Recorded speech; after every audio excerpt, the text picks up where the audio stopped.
It is 6:30. Happy New Year to everybody. Hope you all had a wonderful holiday season.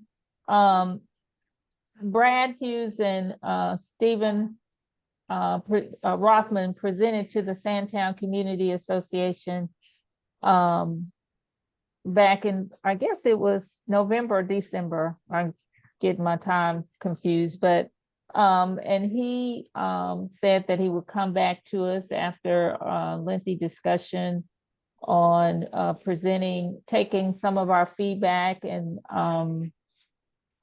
coming up with a plan for the corner of Vote Rock and Campbellton and New Hope Road on that property.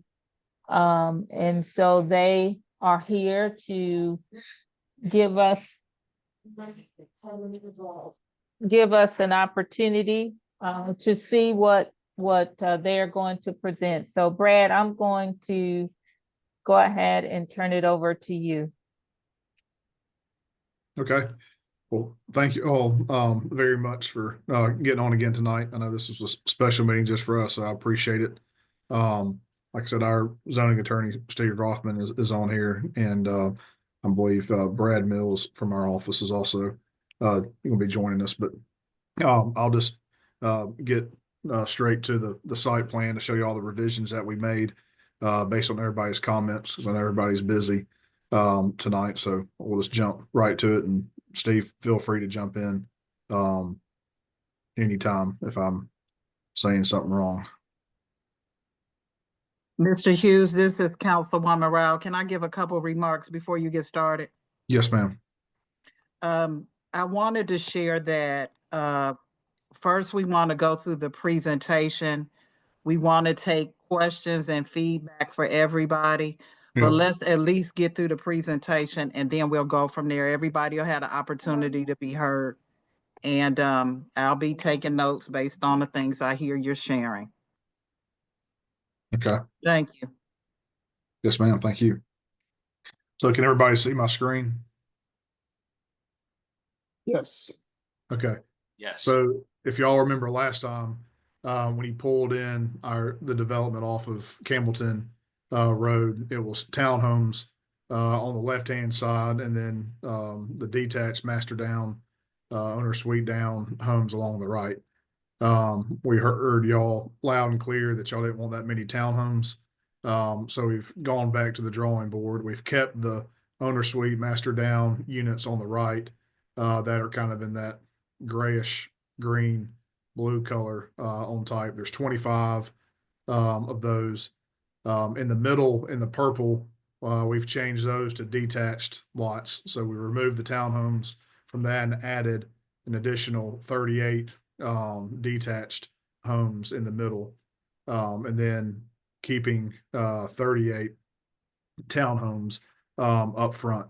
And you can see the guest parking that I circled in the light blue. We still kept the pool and cabana as an amenity as well. You have multiple little pocket parks throughout the development, and in between the townhomes at the front, you have a little kind of dog park, open park area. We also added a note that will fence Campbellton Road. So there'll be a fence along Campbellton Road where the townhomes back up against. And you can also tell we've added, just for, y'all can see how it looks, the street trees throughout the community, which will be added. And then also trying to preserve and then plant back a screening buffer, a tree, so you can see the buffer plantings around the perimeter of the site to help screen from the existing homes to the new development. We've added hold on. Catherine, you're on mute. We can't hear you. I was just trying to get you to mute your phone because we can hear the background. So now we got a total of 98 units. So we're under the 100 unit threshold from where we were last time. I think we were at 100 and 13 or 17 units. We removed the majority of the townhomes, and this also gives us three housing product types to hit different markets. So we have people that want a townhome, people that want a detached home with an option with a bedroom upstairs and an option with a bedroom downstairs to hit that. The folks that are moving out that don't want stairs but still want to live in the area, that gives them an option to buy in this neighborhood as well. We still have the commercial component up front, and so we're keeping that like it is. And then the other question that people asked was about GDOT, and we've talked to our engineer. They were supposed to send us over the snippet from GDOT showing the distance between different streets and the roundabout to show that we're within the required distance of the roundabout and also the subdivision above us as well. So we meet those requirements, and I apologize, I don't have them to share tonight, but the next meeting that we have, we'll have that exhibit to show showing that the entrance onto Campbellton Road is warranted and will be allowed by GDOT. So that's my short presentation. Steve, you can add anything else that I missed or wasn't clear on to that based on the questions from last time. And then, as Dr. Owl said, any other questions y'all have, we can answer, try to answer after this. Thanks, Brad. I think I'll just add, in addition to everything Brad said, just to try to break it down, from the last plan, he's eliminated 53 of the townhomes. So he heard folks loud and clear that townhomes, they wanted to see much less than that. So he's eliminated, more than half, eliminated 53 of those. And then to go to the detached single family homes, he's added 44. So he didn't replace it townhome for home, but he's added that, but at the same time took into account the concerns we heard about the buffers. But I wanted to give you guys a scale of where this plan is from last time. It was reducing the townhomes by 53 of them are gone, and then adding homes in lieu of that. I think the commercial at the corner stayed the same, but some of the way we treat the landscaping and the buffering on the street, we put down a vision here, and street trees also. And then I guess I just want to stress, this project does have an amenity of pool and cabana. I heard concerns that it wouldn't have that, and that's in here. We didn't bold it. It's not huge, and if someone has questions about that, I think Brad can get into more detail, but that's all I have. And I'm interested in hearing from the group. Hey guys, this is Donald. We have 2 questions in the chat and a hand raised. First question is, what exactly is the commercial component? That's from Pam Harris. Great question. We don't have an exact idea yet. So part of tonight, we'd love to hear y'all's feedback. Y'all throw out ideas of what type of what y'all would love to see there, whether it's a restaurant, a coffee shop, donut shop, breakfast, lunch, dinner, or professional office, dentist, a lawyer's office, attorney's office, phone store, whatever the case may be. We'd love to hear y'all's feedback on that. But as of right now, we don't have a specific target for that. Normally, with when you're doing something like this, those type of users, the retail users, restaurant users, even office and professional, they reach out to us once they hear about it, and then we can kind of cipher through different uses and make the best decision on that. But we'd love to hear y'all's ideas and thoughts on what y'all think would go there. And I think the zoning code will require in that space a mix of commercial and office, so that it can't just be 100% like a CVS. And I'm not saying anyone wants a CVS there, but the rules would say it's got to be a mix of commercial and office somewhere on site, and Brad is designating it at the corner. there. But I just wanted to throw that out also. The requirement would have a little bit of both. We have a hand raised from Crystal Jackson. Good evening. With regard to the townhomes, what would the value, or not just the townhomes, the homes period, the detached versus townhomes, what would the value, the selling price be? What would the allotted number of parking spaces be for the townhomes and detached homes, and the width of the streets? Or would they be the standard width that we know of, like in Montclair, what our width is, or are the streets going to be more narrow, or would the streets be more narrow? Yes, ma'am. Thank you. The streets will not be more narrow. They'll be the standard width from the county. I know that we've talked about trying to do some on-street parking to widen those roads. We don't have that exact yet with our engineer, but we're looking at some options on that. But they're the city and county standards for the road width. The parking, each home will be a 2-car garage and also be able to park 2 cars in the driveway. So a total of 4 parking spaces. The required parking for per just the city code, I believe, is 2 parking spaces per unit. So we double that just by having enough room in the driveways to park. So you pull up to the garage, you won't hang over the sidewalk, so you can have 2 cars there. And then we're adding an additional, I believe it's somewhere around 30 guest parking spaces throughout the community will be the additional guest parking throughout. So we should have ample parking. Plus you have, parking at the commercial and office retail space down there if you needed more for whatever reason during the time. So We have a hand, Alma Well, I Hill. think she also asked the price of the townhomes also. I'm sorry, Miss Jackson. So the townhomes would start, in the mid threes, hopefully upper threes, and go from there. And the detached, the upper threes into the low and mid fours is kind of what we're, anticipating and looking at.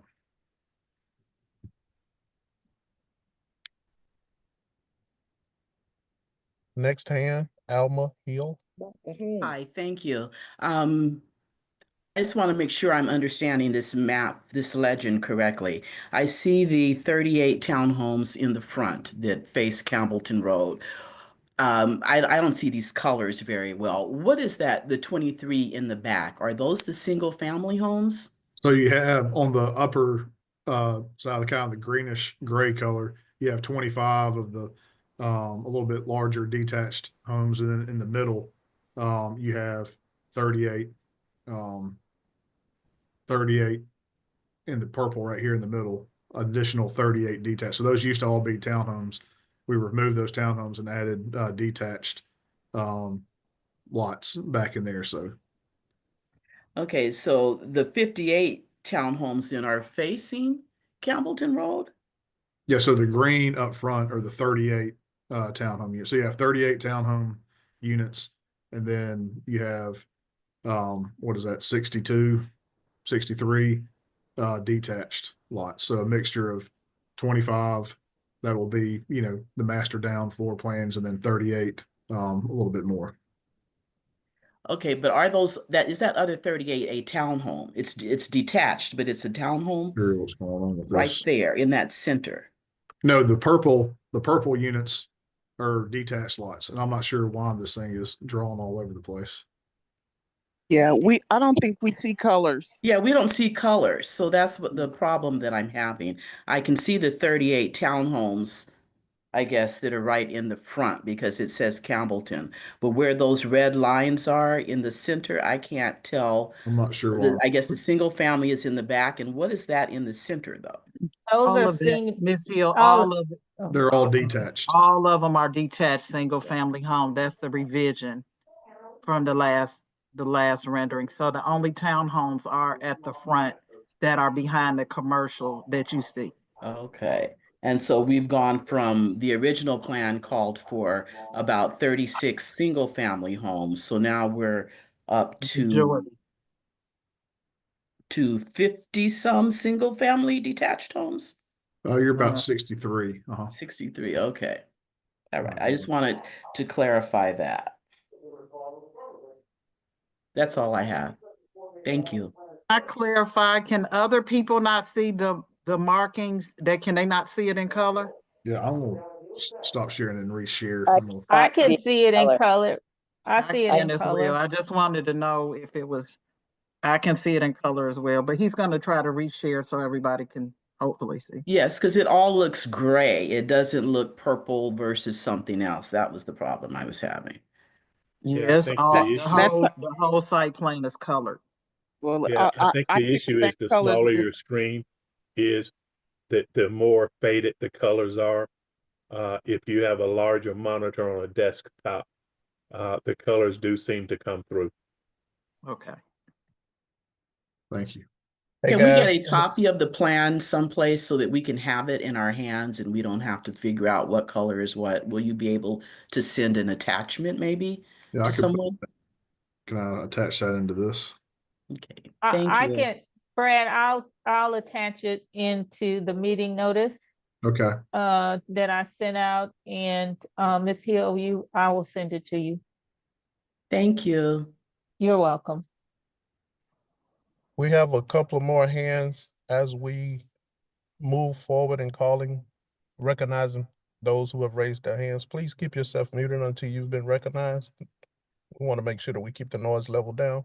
Next up, Mary McNair, you have your hand raised? Yes, I do. I don't, well, now that the picture is not there, I am not sure as far as orientation. Does that mean that the circle, the roundabout is gone? Or is it across the street? I No, ma'am, cannot. it's down in front of the commercial component. I'm pulling my. out in front. screen So, down. so most of these houses will be fronting Camilton Road between Promenade and what is that? Boat Rock. Is that what I'm seeing? Yeah, you'll have two townhome buildings that will front Campbellton Road, and then everything else will be internal off of Campbellton Road. So you wouldn't see it. You wouldn't Oh. see other than what's on Hamilton in the commercial building, because you'd have to go into the community to see these houses. Okay, so there are stand of trees outside the townhomes, and then that is a community there.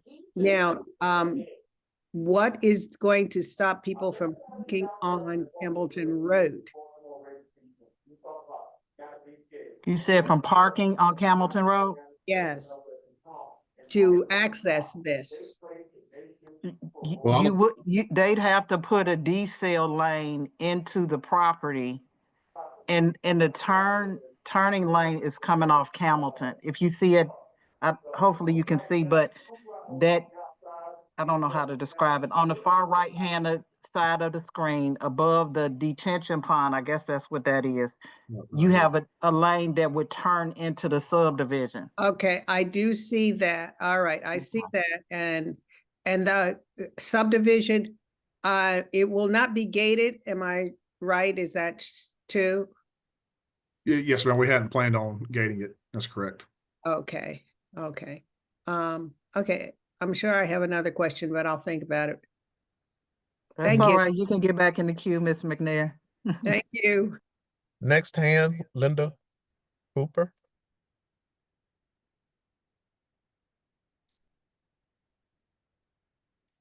Linda, Yes, I have a question. Can you explain the parking again for me on the townhomes and we have townhomes that are facing Camilton Road, and then you have townhomes in the back is the 62 units that you have. Each one of those has two parking spaces. Can you go over the parking for me again, please? Yes, ma'am. So even the townhomes and the detached will have a 2-car garage, so 2 cars can park in the garage. And then the driveways will be big enough to park 2 cars in the driveway. So that's a total of 4 parking spaces per unit, which is, double what's required from the city. And then I just recircled the guest parking that we have throughout the development, and I'll circle this one too because it's kind of for that. So you have around 30 parking spaces throughout the community that can be used for guest parking as well. Okay. Thank you. Uh-huh. Brad, we need to correct. There's only one group of townhomes in the development, and that's the 38 Yes. that are facing Camilton Road. Everything else behind it, they're all single family. And the ones that are bordering Promenade Oaks, that backside, those are ones that will have the master on the main or the master on the second floor, depending on the choices of the buyers. And then the other ones across, it's about 38 of those. That's where some additional townhomes were on the first plan, and he has changed it to have a single family. So the majority of the community is single family homes with 38 townhomes. So there are no townhomes in the back.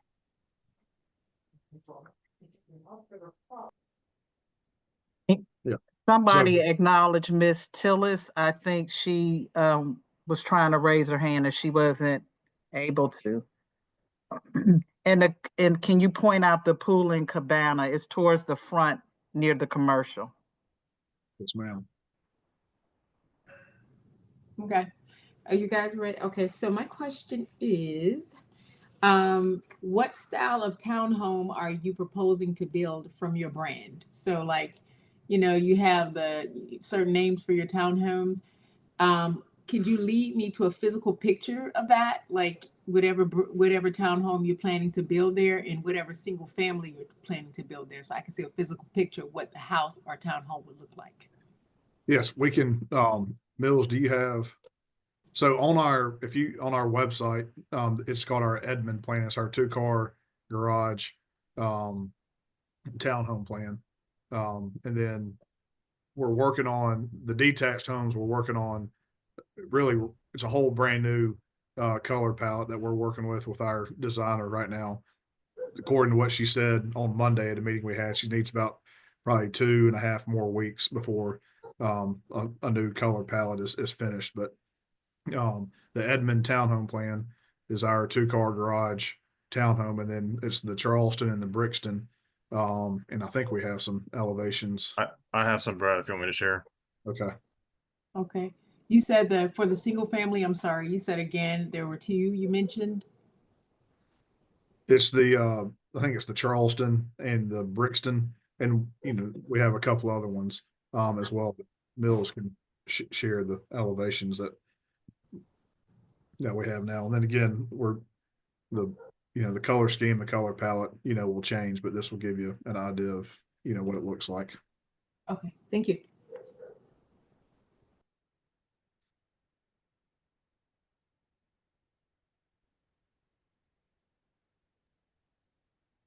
Donald, while he's doing that, oh, he's about to show, there's several people with their hands up. It's 3 people out there.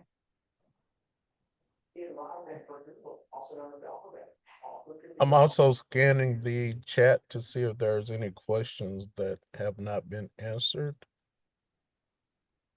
I was in That's the process of responding about the mailboxes.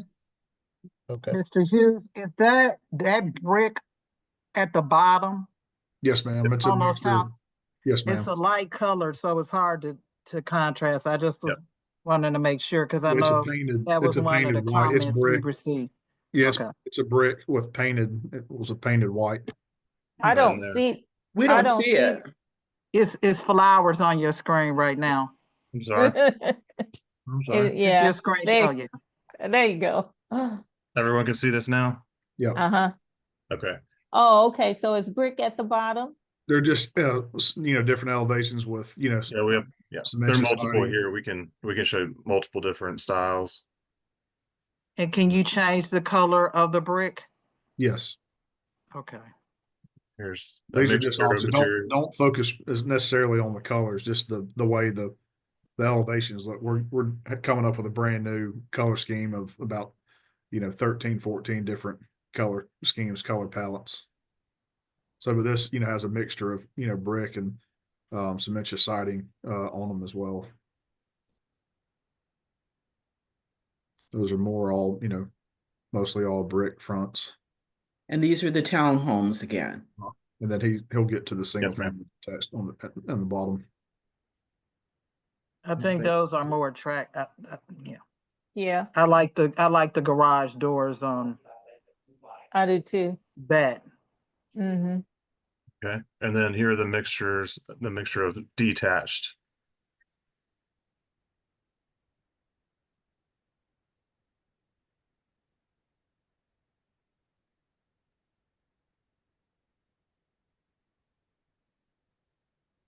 I have a question. It seems like like I said, I think that last set of townhomes is probably more attractive, but the single family house seems to have, yeah, like those, but the single family house don't seem to have as much brick.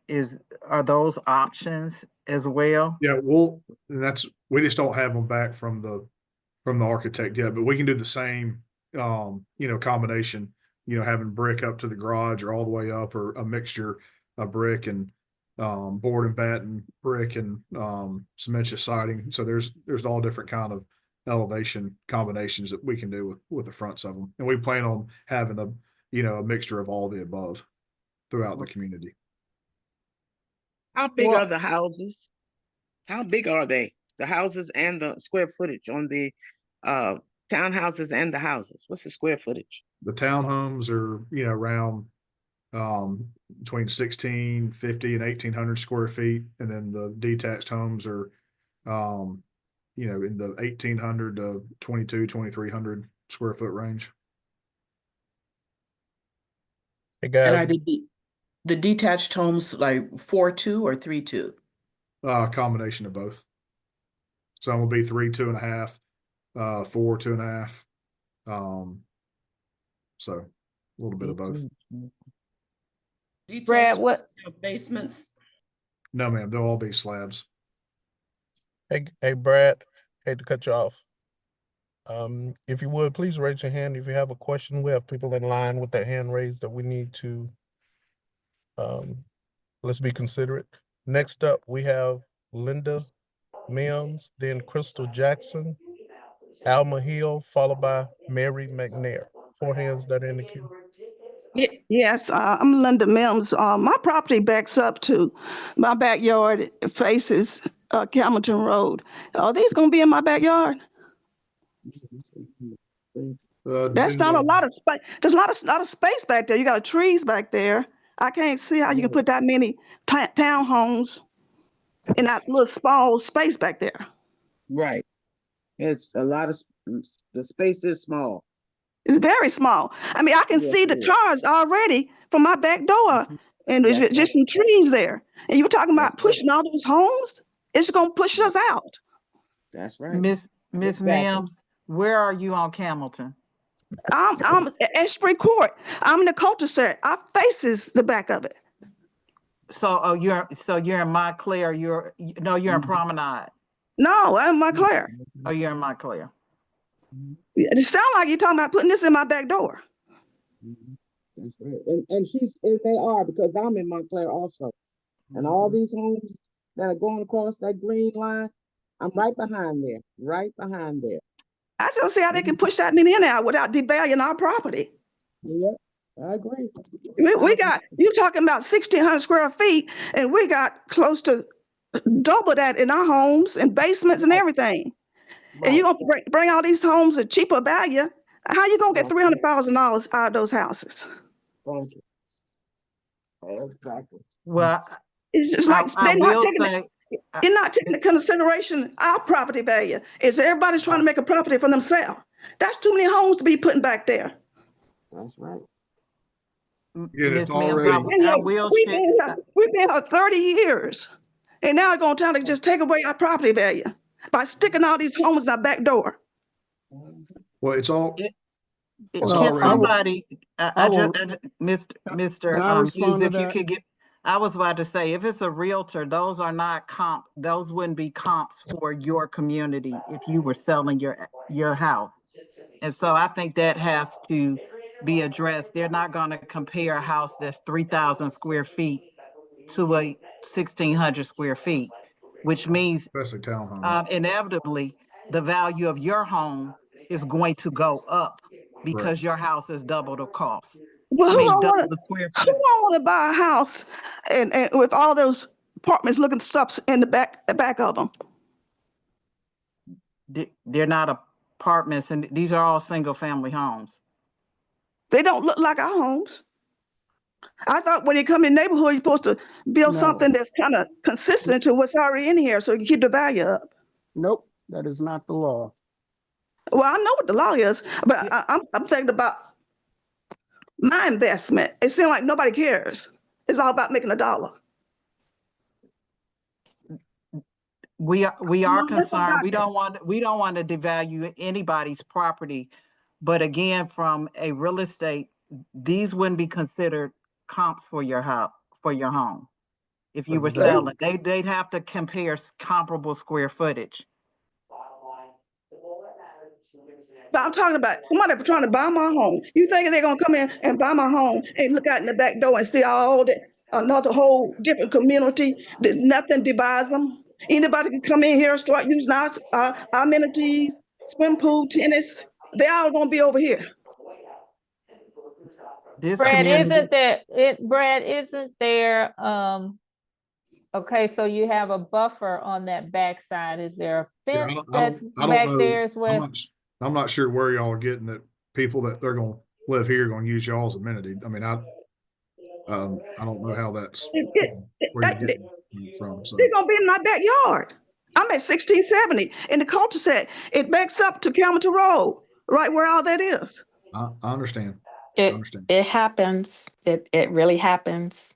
I live in Sandtown Center subdivision, and we get the apartments next to us that they come and use our amenities. So if there is a buffer, maybe that would, kind of help the Well, situation.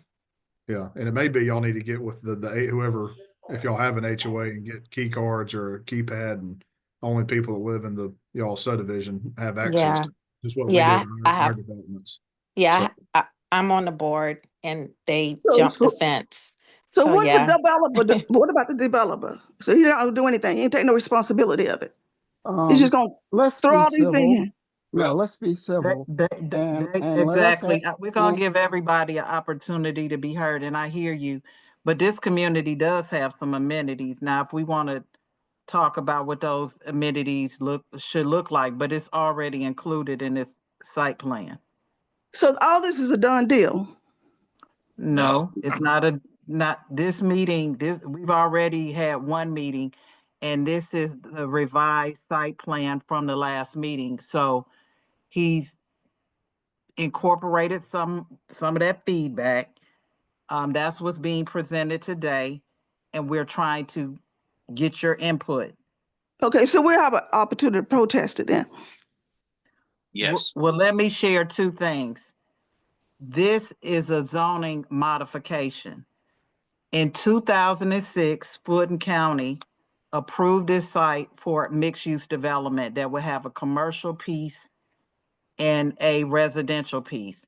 So Mr. Hughes is seeking a modification, not changing the components, which means it still has to have a commercial piece and it still has to have a housing piece. The configuration from that 2006 zoning approval from the Fulton County Board of Commissioners. This is extreme. This is extreme. The other was even more extreme in a commercial. I think it had I don't remember the amount, because I think for those who've been around, originally this site was proposed for a plaza that would include a Kroger and a lot more commercial. So what he brought back was increase the housing and decrease the commercial component. But this is extreme. This is just absolutely extreme. That many homes back there. Traffic. Miss Mims? Miss Mims? Yes. We do understand and we hear your thoughts and your concerns, but we gotta be honest and fair to everybody on the call with their hand up. So unfortunately, we're not forgetting about you and we're not saying that your concerns are not valuable. We just gotta allow somebody else to speak. I hope you understand.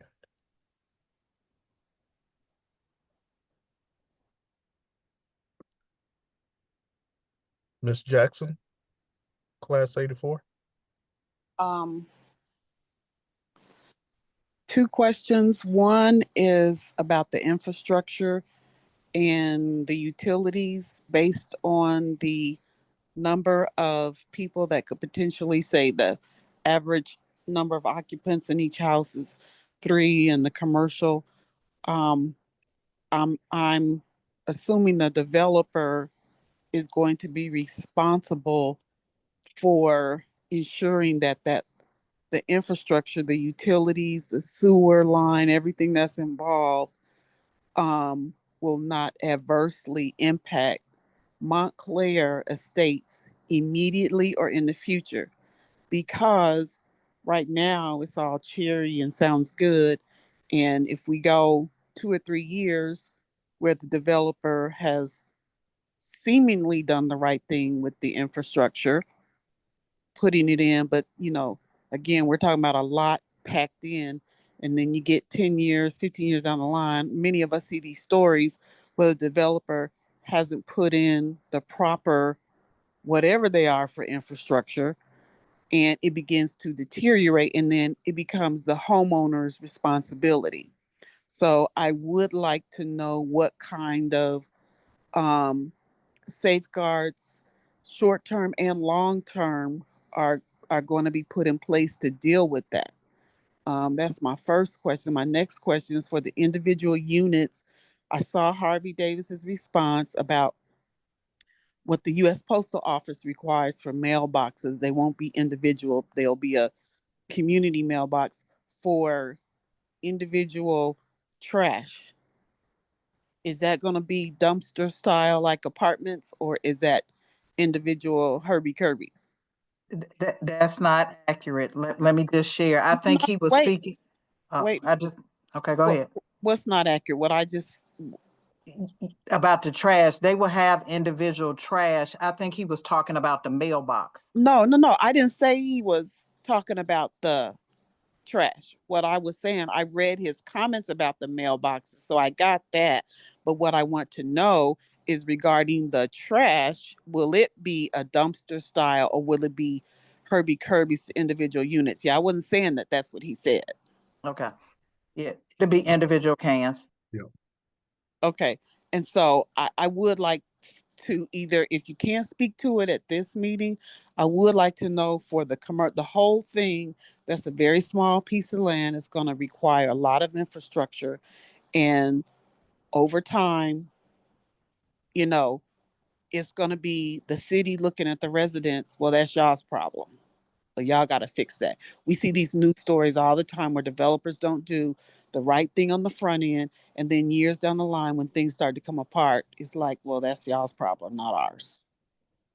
The city, county, I looks at the homeowner and say, well, y'all got to figure it out. So That wouldn't happen with utilities. Utility companies have minimal standards, and a number of these subdivisions that are here now, including Promenade, weren't here when I lived here.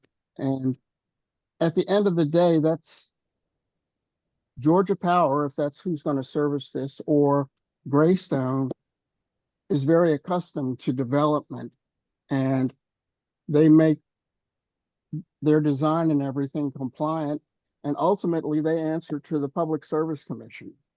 So I'm not only speaking regarding Georgia Power. I'm talking about all the utilities, including the sewer. I see enough.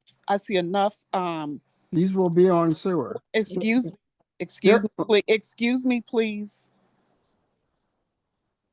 I see enough news stories where developers have not done the right thing on the front end with these subdivisions and the infrastructure that has been put in place. And it's a combination of the developer and utilities. And I just would like to know from the developers, Yeah. if So you can't respond now, how that is going to be addressed. There's going to be a lot of usage on that small piece of land. Planning Yes. department has minimal standards, and before Mr. they approve it, Are you with the Is- Here, Mr. Davis, I'll get with Mr. Davis. respect, if you I let appreciate it. Mr. Hughes answer okay. Ms. Jackson's question, it'll be appreciated. Thank you. So we have to abide by, we get an engineer and they design the plans. They submit it to Fulton County and City of Atlanta Sewer and Water Authority, and also the City of South Fulton Engineering Department. They review our plans and approve it. And then when we install the storm lines, the detention ponds, the sewer lines, the water lines, they have city and county inspectors that come out and inspect the installation of it and they sign off on it before it's covered up. And then once that's done, we have to post a bond. It's either a 2-year bond or a 3-year bond, depending on what it is. And then once that time period is over, the City of Atlanta or Fulton County and City of South Fulton, they take over the responsibility for the utilities. So the streets, the sewer, the water, and the storm. So if 15 years from now something happens, it'll be the responsibility of the watershed department to come do any type of, if there is any type of repair. So it wouldn't fall back onto any of the homeowners, but it would be handled by the city or county. Okay. Next up, we have hand Miss Mary McNair. Her hand has been raised for a long time. Miss McNair. Yes, I have a couple of questions, please. Will the utilities be underground? This area tends to have a lot of outages of electricity. Will the utilities be underground? That's one of the first questions. Yes, ma'am, they will be. They will all be. So the chance that we are not going to have as many outages is increased. Is that right? Yes, and Ms. McNair, I'll share. I've learned that we have that little triangle over there in Montclair, Bruce Place, because half of District 1 is on Georgia Power. The other section, like the side I live on, is in Greystone Power. We don't have nearly as many outages, but I have asked our city manager to look into working with the utilities because you all have quite a bit, and we recently spoke about that. So I've already submitted that request because the frequency that you described was significant. Yes, it is. And so I think potentially these upgrades and even the ones they're doing associated with the sidewalks that are coming down New Hope, I hope that will improve all of that. Okay, all right. I appreciate that. The other question I have, as far as I understand the amenities, there will be a pool and a cabana.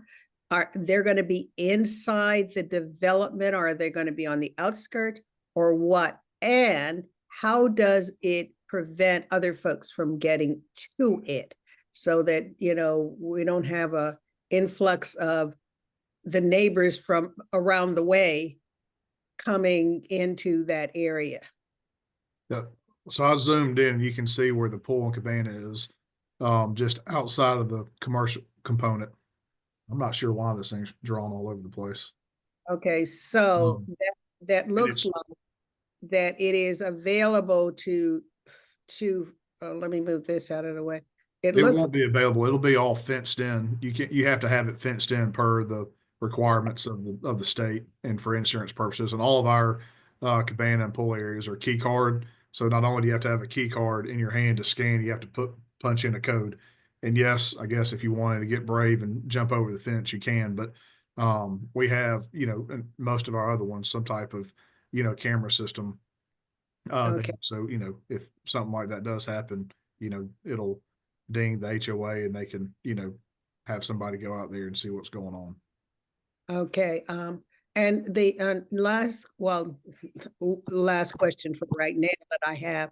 Now, are any of the houses or townhouses that are on the corners, will they have a different egress into their home? Can their driveway be on the side with the garage being on the side as opposed to in front?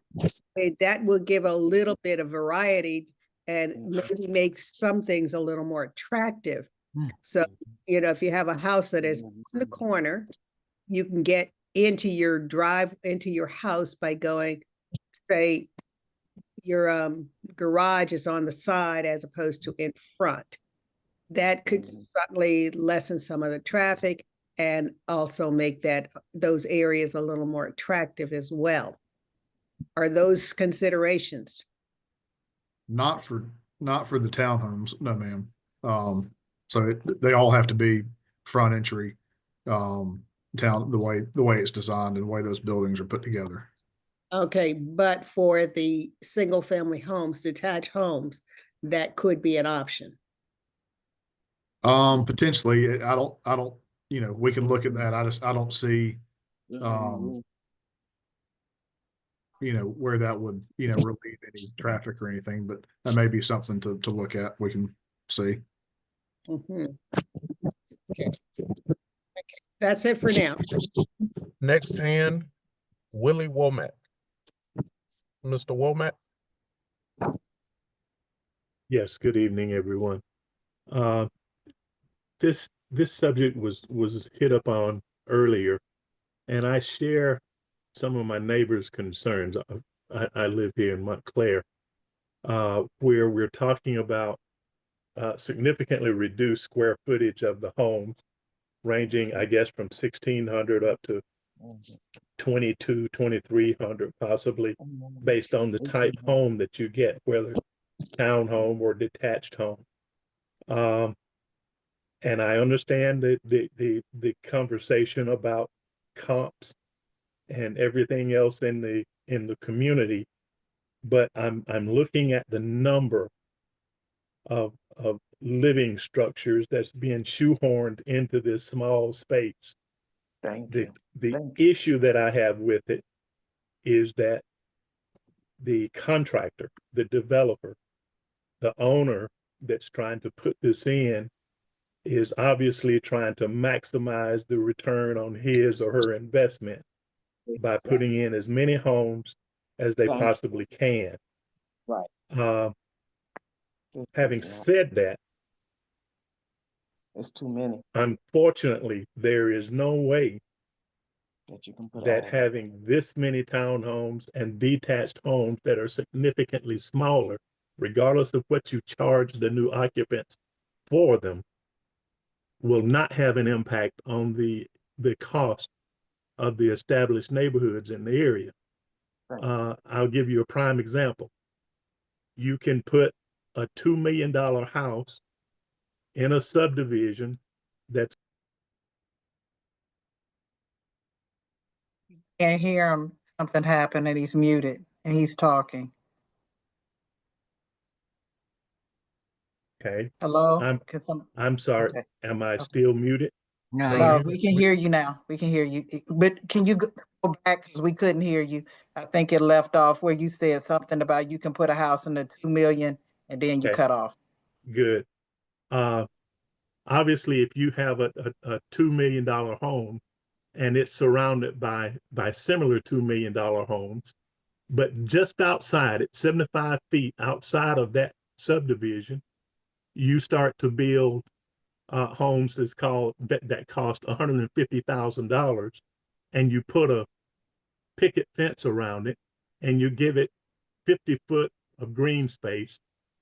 You can't convince me that that doesn't impact the cost of the $2 million subdivision. So my question is it possible that the developer would consider reducing the number of homes that they're shoehorning in here and increase the square footage, I know that you probably won't have as much profit, but I think it might make the the the taste in the current homeowner's mouth a little bit more palatable. So that's my question, and that's my 2 cents on it. So where are we with that possibility? Yes, sir. And Mr. Womack, all due respect, that's not how, appraisals and comparables go in the house. Appraisers have certain guidelines they have to meet, to find comparable homes. So, I respectfully disagree with what you just said. And that's not how the real estate market or the appraisal world, works. So, we feel there's a huge need.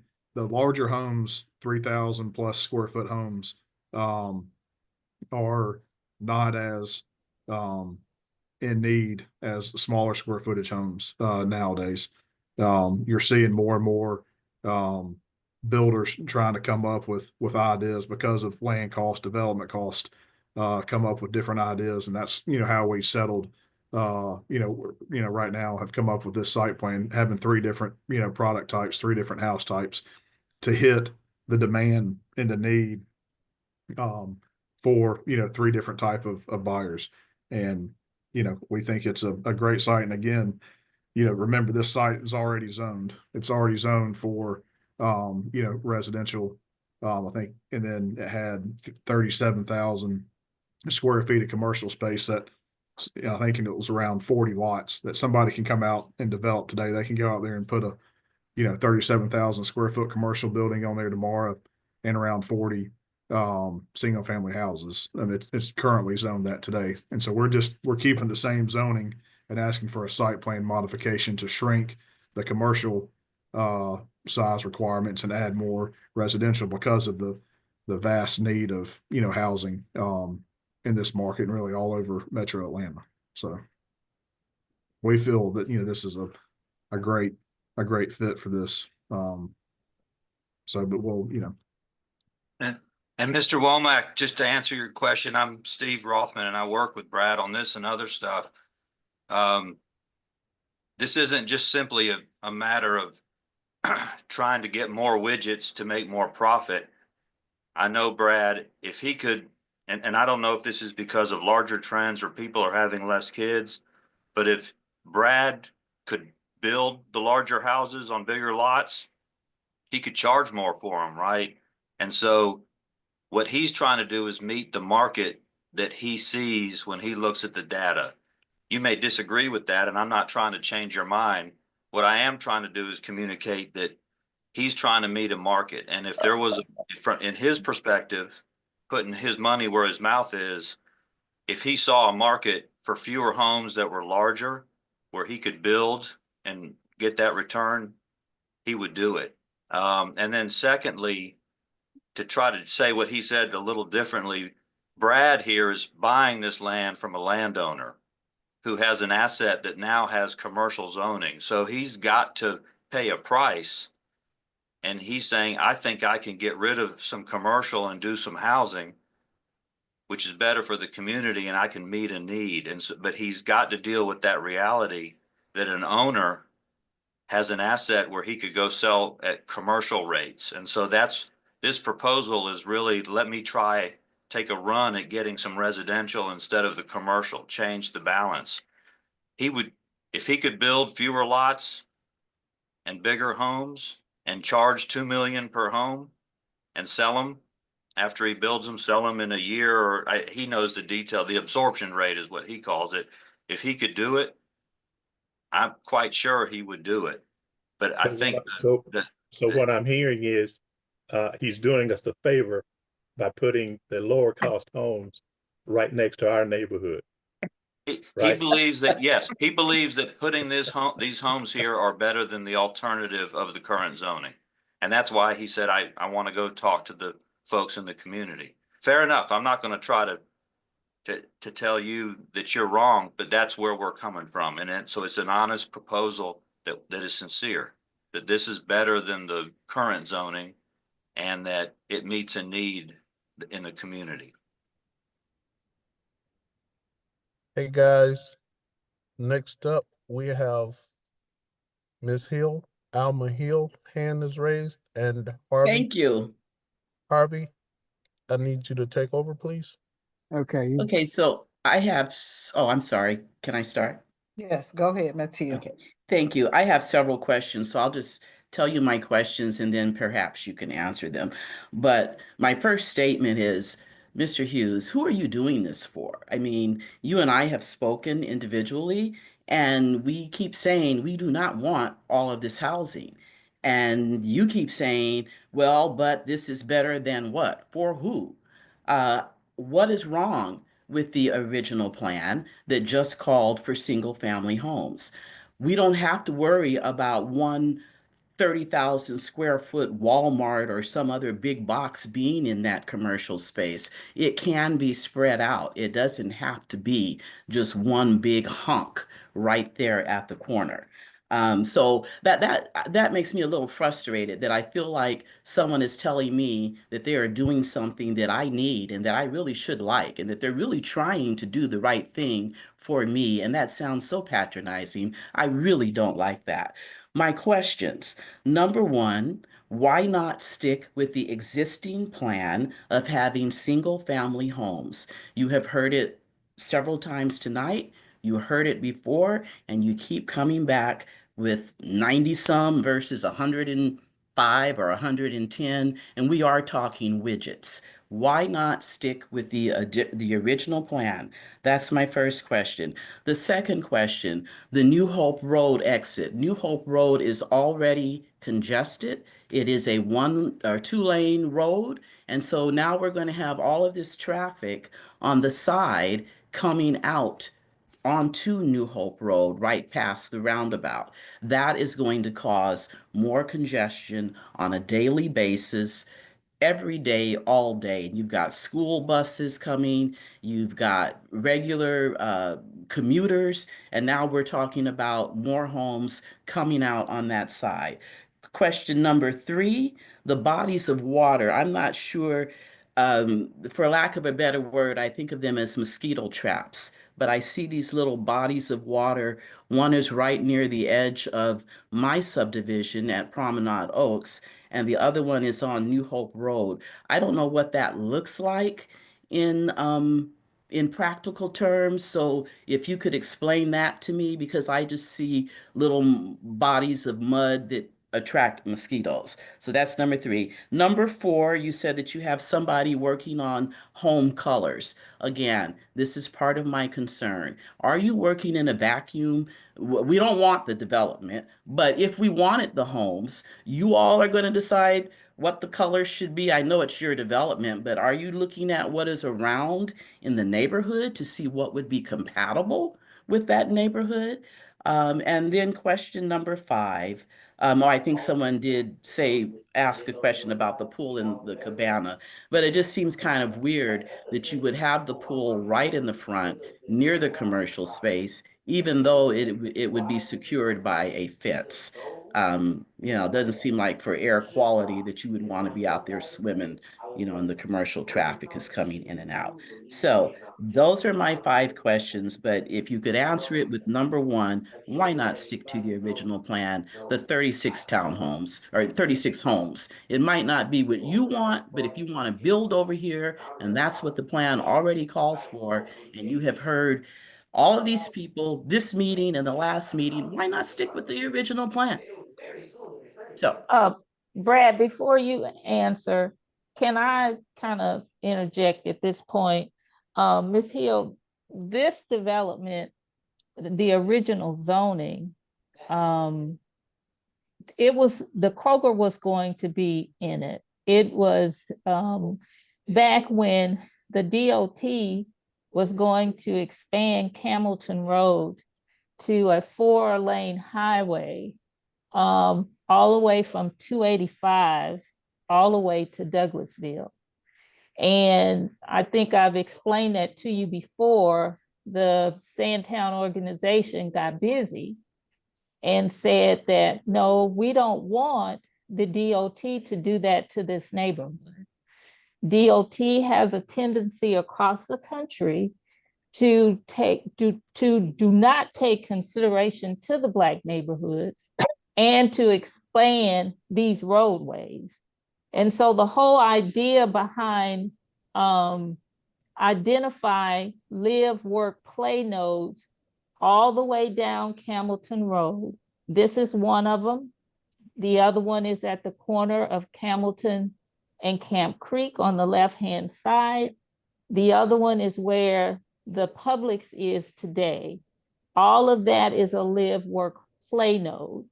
The other thing that the association did was to add Sandtown Middle School, because the urban planners told us that we have to add value to a road when it's a state highway. I think people forget that we are encased in Camilton Road, a state highway, Camp Creek Parkway, a state highway, Fulton Industrial, a state highway. And the whole idea behind identifying these live, work, play nodes, putting the roundabout, slowing up traffic, making people, putting the sidewalks, all of that is to deter the trucks who have a right to travel down Camilton Road.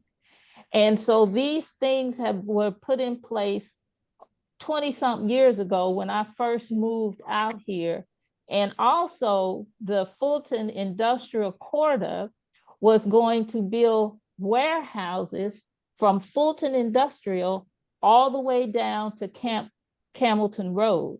That's why you got my neighborhood, John Whelan. That's why you got Donald's neighborhood, Sandtown Center. That's how you got rid of Boat Rock Homes, and you have that development down there. So I don't want people to lose sight of the ultimate goal. We are surrounded by these highways. We are trying to build community wealth in this community. There are so many people who are aging out, who do not want to live in any other neighborhood and move out of these neighborhoods after 40 years of living here, and they don't have a product to go to. They move into Cobb County or they move into Douglasville.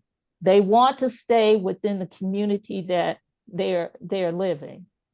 They've lived. And if you come to the association meetings, the growth in Atlanta and the surrounding area is on the south side.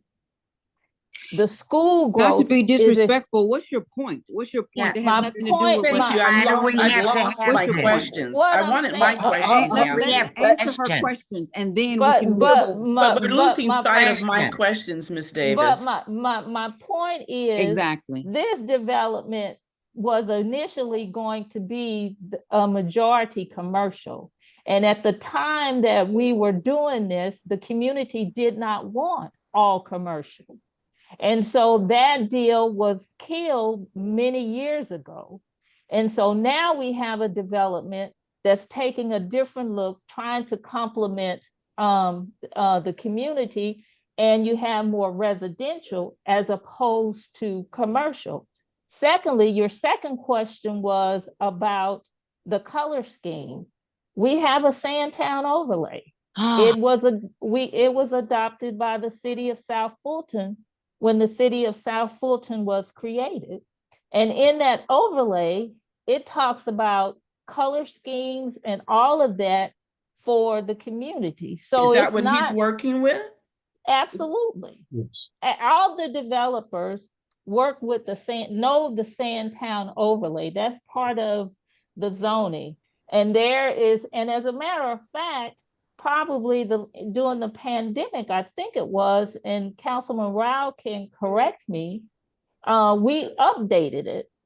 We expanded it somewhat because after all, it was done some 20 years ago when I first moved out here, and then it has been updated so that it will include some of the current materials that are being used today. And so though that is happening, and that's what we're working off of Blueprint Sandtown that was done by an urban planner for the association over 20 some years ago. And so I'm just my point is to kind of give everyone a history to say that a lot of things have been put in place that the developers have to follow. Can I speak? Sure. Thank you. Everyone has their own opinion. This is Linda Brooks Cooper from Loch Lomond, and everyone has their own opinion. So, we understand what you're saying, but many of us have been out here for many, many years, and we have worked on the Cascade overlay. We have worked on different zonings and so on and so forth. So, I don't, I don't want you to think that you're the only one who has the information about that. But one question that I have for Catherine Rao, I guess, is can we not have a sunset date put on some of this zoning that is over where they had requested and something had been put in place 10, 15 years ago? Can we now get a sunset date on some of these things so that we won't run into this again? And, and then I want to know how many acres is this? Secondly, I want to know and this must be on file, that we have an environmental study and also a traffic study. All those things are done and completed, and they are available for us to see. Is that correct? Thank you. Okay, I'll try to go answer as many of those as I can. The way it works, zoning place basically stays in place till something replaces it.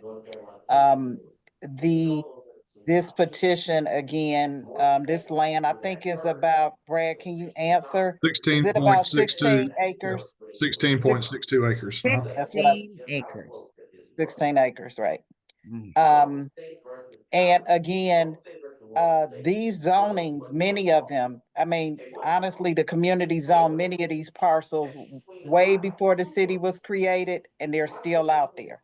Now, what we saw the area develop in Sandtown is, since I've been in an office, tried to move it closer to the Camp Creek area because it's set at two state roads that would help with the traffic flow.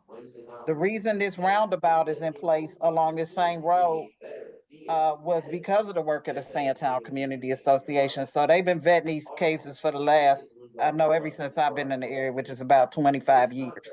And they were doing it before I got here. So again, this zoning that was in place was in 2006. Of course, the market fell apart in 2008, and many of these projects never happened because the market fell apart. As many people have mentioned, in the metro area, I think the new number it's a huge number of people that they're projecting to be here in the next 10 years. And the pandemic created the housing shortage. I think y'all know that. So the supply, our proximity to where we are, we sit on the edge of Atlanta, we sit by the airport.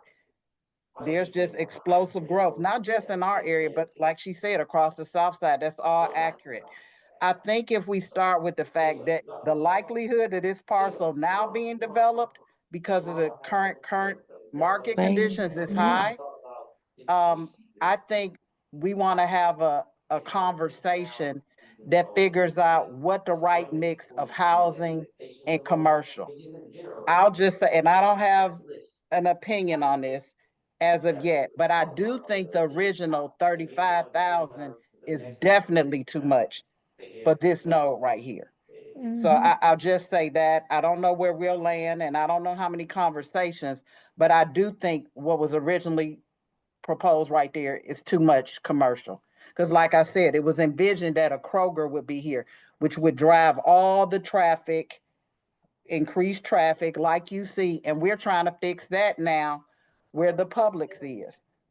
The reality is we playing catch up. We're trying to expand roads and deal with a whole lot of things at one time because the growth is coming quick. We're trying to manage the growth. So I'll just say that. And I'll But, just, I Can my can questions answer. be answered, please? All of my questions weren't answered, and I waited a very long time. And Ms. Davis was kind enough to interject and answer some for me. But I still wanted to know what's going to happen to New Hope Road. What are those little mosquito catchers, or what do they look like? And we don't have to, the 30,000 or 35,000 square feet of commercial does not have to be in one box. It can be spread out. So I number hear you, one, Ms. Hill, but whether if you're putting 30,000 in your mixer, you're still getting traffic, is my point. And commercial development is going to bring more traffic than residential housing. That's just a given. 4 times. In terms of the detention ponds, many communities have them, and the way they're written into the covenants now, the HOAs become responsible for the maintenance of those detention ponds. That's pretty standard. That's what your HOA dues go to, as well as maintaining any of the amenities in your community. That's generally how it works. Is a detention pond like they have at, what is that, it's just up the street. It turned green. So the detention ponds are mandated by the state and the local municipalities for stormwater detention, stormwater runoff reduction. So when it rains, y'all have them in your subdivisions. You probably just can't see them because they're so overgrown and hadn't been cleaned out in 10 or plus years. But each subdivision has one, maybe has multiple ones, but all the rain that hits the roof of your house goes into your gutters, goes into the road, goes into the storm lines, the catch basins that you see in the road. The water goes into there and travels down and ponds, pulls up into the detention pond, and then slowly is released on the other side at a much slower rate, so it doesn't affect any of the downstream neighbors. So those are again required, and the design and all that is mandated by the state and local engineering EPD. And there's things that you do. It's really of all my years here that I've never had any issues with mosquitoes being in detention ponds. And then the traffic, I think that's been addressed multiple times already. On New Hope Road. That's nothing. We can't control that. So as Councilwoman Dr. Owl said, and then Miss Davis, and I think Mr. Davis as well, that's all done either by the state, which is Georgia Transportation, GDOT, and your county and city local transportation department. So they control all that. They're in charge of all that. We have zero to do with the transportation traffic. There's, if they make us do something, we have to, but we can't. There's, our hands are tied as far as that goes. Are you saying we don't have a traffic study? Yeah, we don't have a traffic study right now. No, ma'am. And Ms. Brooks Cooper, there it's not required for this scale of a subdivision. Right. However, our traffic engineers, which I don't believe they have they looked at this site plan? No, Mr. Hughes? No, ma'am. Right. So we're at the phase where we're getting feedback from community. They would have to submit it to the city. The engineers and all of that will look at that, look at all those things. So say, for example, they could come back and they can make some modifications, but again, they all have to do it to the standards outlined by the state, and they may make some revisions to say, hey, you got to change this or that, but it's usually minor because his engineer should also be looking at the same requirements required by the state. So you don't tend to see major changes. But our traffic engineers could come back and say, hey, you got to do X, Y, and Z once he submits. Okay, thank you. And what about the environmental study? Was that done? Yes, we submitted that with the application. Okay. It's available for us. Is that right, Dr. Rowe? Yeah, we can get it. Okay. Yeah. I'll send you a copy.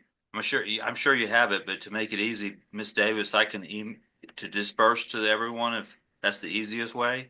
But I've got a copy of it, but we filed it with the city, so, However you want to do it. okay. Okay, great. Thank you very much.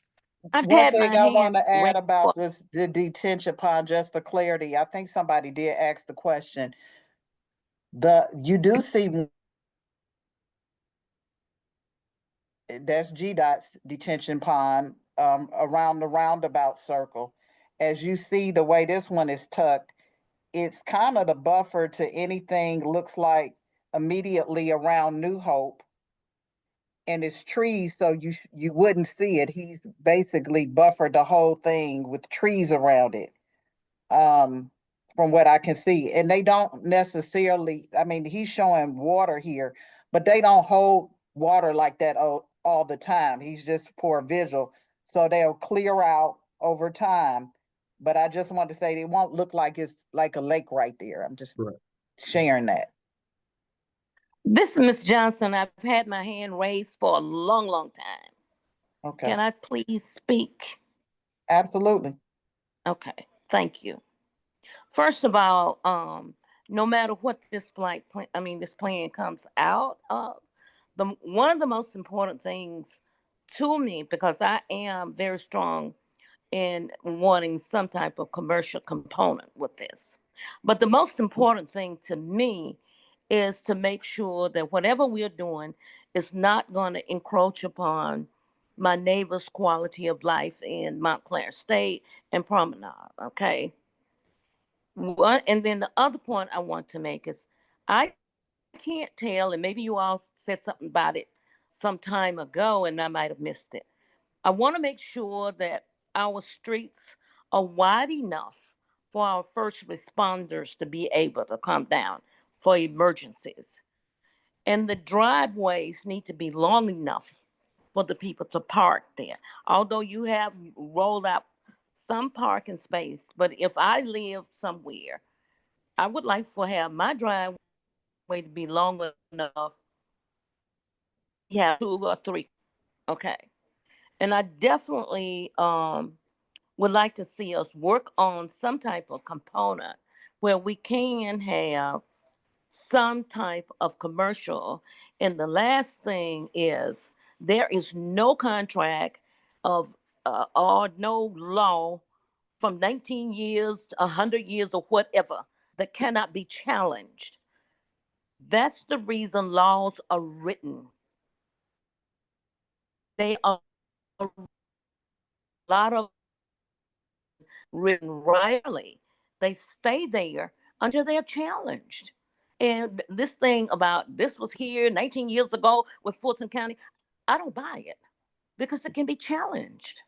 But I really think we need to work this out because if we do this thing right, it's going to spearhead something even more nicer and beautiful as we move on down toward the city of Atlanta with our plans of bringing this type of development and things to the Camilton Road area, because I know for a fact we're working with a lot of them. That's some of the things that they want to do. So just answer my question about the first responders being able to get down. That's important too. That was answered. Yes, ma'am. So the roads are designed and built per the city standards. So the first responders will be able to get down the streets. Yes, ma'am. And what about the driveways? They're long enough to fit a full size SUV or truck in the driveway from the front of the garage to the sidewalk and not hang over the sidewalk. Okay, because that has been a big problem all over the South Side. Yes, And ma'am. I would not like for that to be a problem, especially with our first responders. So can we do something? Can we do something and work together with this? Can we do that? Say that again, Miss Johnson. I'm sorry. I was saying, can we work together with this I to think that's make what we're doing. sure? Yes, ma'am. Yeah. I mean, Okay, that means we got to go back to the drawing board some kind of way, because we definitely don't want this to interfere with Montclair and Promenade's quality of life. And I Yes, feel there are some things that we can do. This, I believe, is salvageable. We just got to work at it. thank I you. think I'm next in line with my hand up. I think it's May I either Miss Tillis or Miss Willis. Yeah, they've been up for quite a while. Yeah. So I have two quick questions. One is, and I may have missed this because I wasn't on the very beginning, but what were the numbers of total family houses that or units in the original versus now? I know now you said it's about 90 or 100, close to 100. What was it before? Yeah, I think we originally had somewhere around 117 units, and now we're down to 98 units. Okay, all right. And then my second question is, now I'm not a realtor, but and I understand how you can't compare a $2 million house to a $150,000 house. But I'm in Montclair, and if you compare houses on slabs, which is what your single family houses would be, ours are probably starting around 2,400 square I mean, feet. it's muted when they can't hear you, and unmute when they can't hear you. Wait, what does this mean? Mute means they can't hear you. You can't hear Unmute me? means they can hear you. Mr. Excuse Denson. me, just Ms. Willis, 1 second. If everybody could mute their phones who is not talking, we really want to hear each of the speakers, and Ms. Willis is speaking at this time. Go ahead, Ms. Willis. Okay, so the houses in Montclair that are on slabs are around 2,400 to 2,800 square feet. And my understanding is that they are about running, and these are 30-year-old houses, a little over 30 years, are high 300s to low 400s. So new houses generally cost more or are valued higher than the older ones. So if the new houses with slightly less square footage are their highest value is where our lowest one is, it seems like that would, if it doesn't depress our value, it definitely doesn't enhance.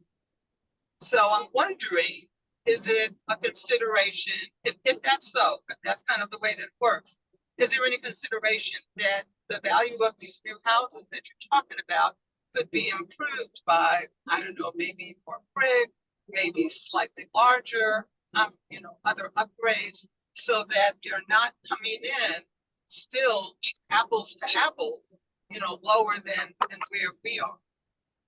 Yeah, so we study the market, and obviously we want to sell for as much as we can. So we study this every single day, and that's all we have. A dedicated group that does is study each of our developments, where we're at. Even when we're in there building, we have meetings every single day, every week, to see if we need to adjust pricing.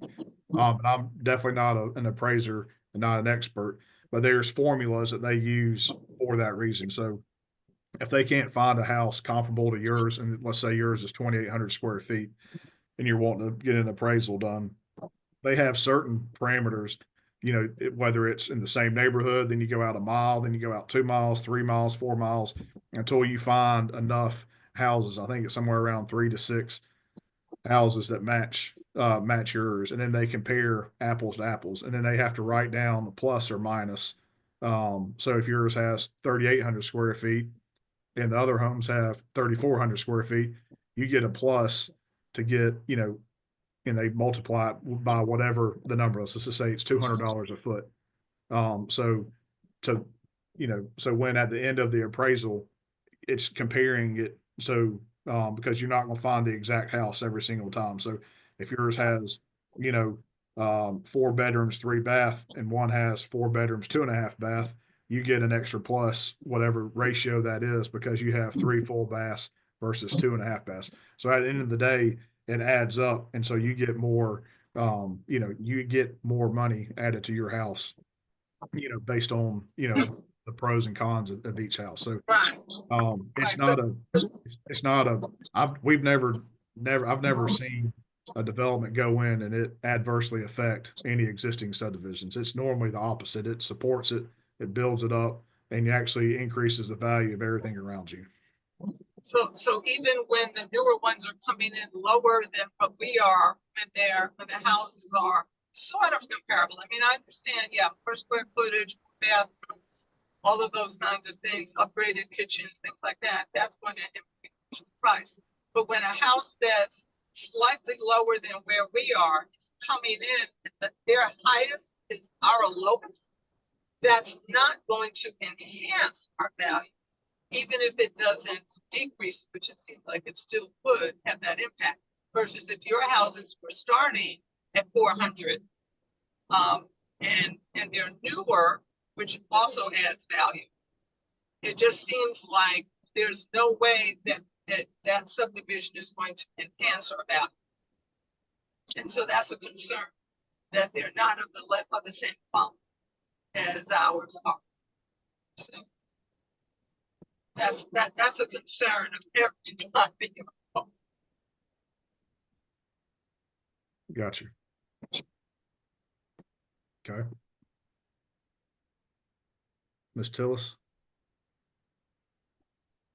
My question, yeah, can you hear me now? Yeah, we can. Okay, so my question is, what is the lot size per parcel? And can we build commercial that would match the integrity of the existing surrounding homes as well as the proposed new homes? Can we build commercial that can match that? You know what I'm saying? The architectural style, the building feel and look, or Yeah. All of the above.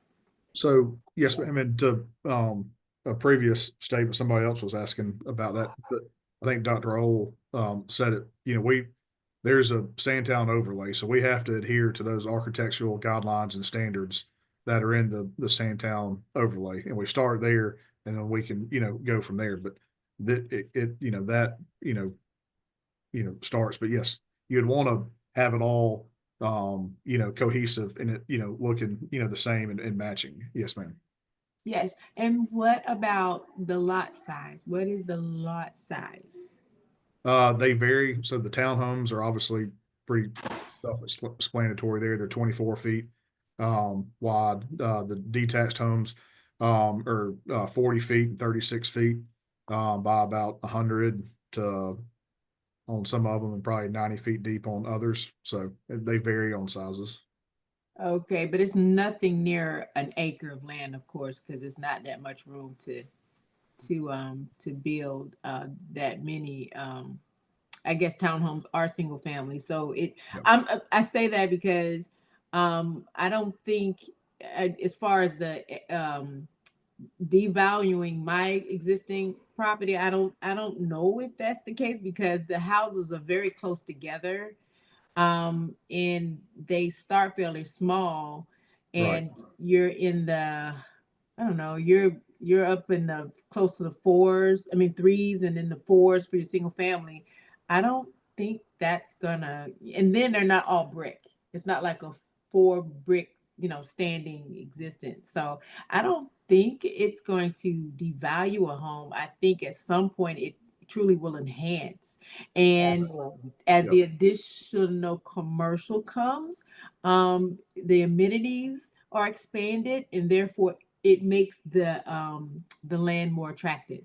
And I am very thankful that someone wants to build on Campbellton Road. I mean, considering there's nothing there. I hate to say that, but growth is necessary. Now, I mean, I don't understand. My main concern, honestly, is the traffic. You know what I mean? It's like the traffic. That is really my main concern. And I guess that's going to be something that is discussed later on down once we get to that point. I mean, we haven't even gotten near that point. But yeah, that's where I am as far as everything. So Gotcha. Thank you for that. Mm-hmm. What do you think, two more, Miss Davis and Raul? Yeah, I think I see a Miss Berry and Miss Hill has a question. So Then you Miss B, go ahead. If you can see them, go ahead. This is Pete Berry. Oh, I'm sorry. I have a concern about the natural lay of the land, where the land backs up to Montclair Estate. The cul-de-sac there has homes with basements in it, and the natural lay of the land will drain back, and those basements will start to leaking. What are you going to do about where it backs up to Montclair to Yes, keep sir. us So from we'll, doing that in the future? yes, sir. So we'll have a grading, our engineers will design a grading plan. And we've got to retain, you just can't have water free flowing off, off a development on somebody else's property. So, when you do a new development, you actually have to retain, all the runoff. I think it's like the first inch and a half of a rain event, and it has to be diverted to a detention pond, and it's hold there and then released down. So the topography on that site will change, and it'll level out to account for all that. So you're just not going to have water going from the top of that knoll rushing into y'all's back house. It'll be captured and detained and diverted into a detention pond. All right, because the natural drain goes right into those basements. Yes, sir. This lifetime member. Ms. I just- Marbury. Miss Good Marbury. afternoon. Good afternoon. Thank you so much for the opportunity to speak. The developer, thank you for the opportunity to look at the information and to review it tonight. And especially thank you to the Sandtown Association, Harvey and Debbie. Thank you so much for all the decades of you all working in the community to ensure that we evolve into the great community that we have. And Catherine, your crown is in heaven. But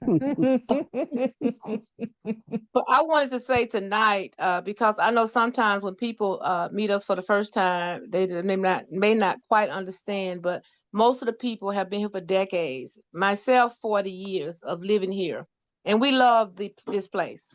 And when we look at the area, we don't look at it one piece of land. We look at it in its entirety.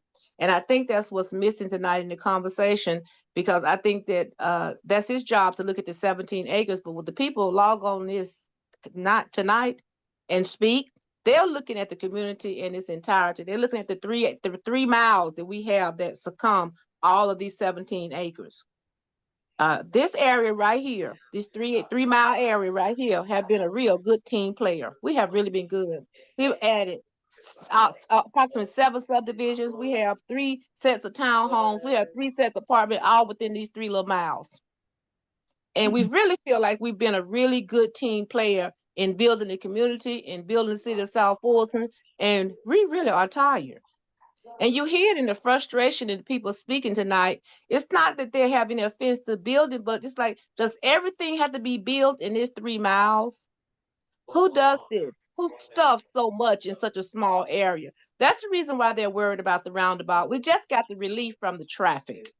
In 2021, we got the roundabout. We finally could breathe. People could drive. We didn't have cars backed 2 miles down in front of our house every day.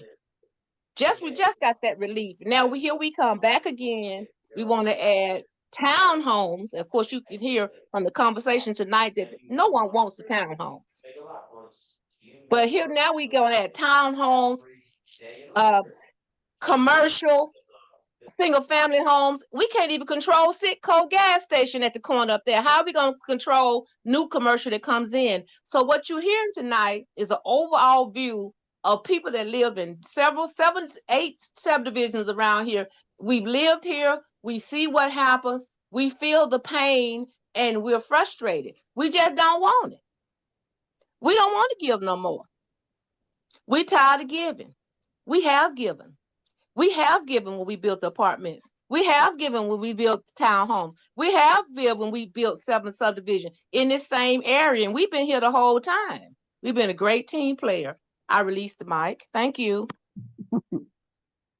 Thank you. Do we have any more hands raised? If not, I want to kind of recap some of the things I've heard. Well, my hand is up still, my last comment. Okay, go ahead, Ms. Hill. All right, and this is a statement. This is not a question. And this is kind of following up on what Ms. Juanita just said. But I'm concerned that we're doing this development in a vacuum.